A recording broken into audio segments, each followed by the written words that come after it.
L'expression code noir correspond à une loi datée de mars 1685 qui portait sur les rapports, les relations entre maîtres et esclaves d'origine africaine dans les colonies françaises d'Amérique. À l'initiative de cette loi, nous trouvons Jean-Baptiste Colbert, contrôleur général des finances et secrétaire d'État à la marine de Louis XIV. C'est à ce titre qu'il a la charge des colonies françaises en Amérique.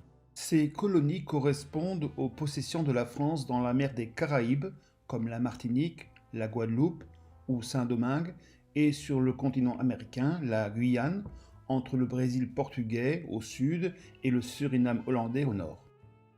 En 1685, date de sa première parution, le Code noir comptait 14 pages pour 60 articles.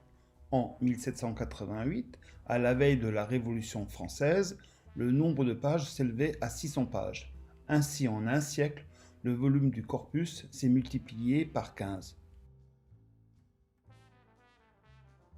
La présence massive d'esclaves originaires d'Afrique noire dans les colonies françaises des Caraïbes est le résultat d'un vaste commerce entre des lieux où les esclaves sont capturés, exclusivement les côtes de l'Afrique de l'Ouest, et les lieux où ils seront utilisés, les plantations en Amérique. Ce commerce porte le nom de traite négrière.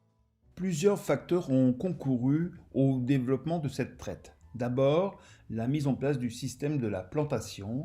Il s'agissait d'une vaste exploitation agricole spécialisée dans une seule culture, canne à sucre, café, tabac, voire plus tardivement le coton.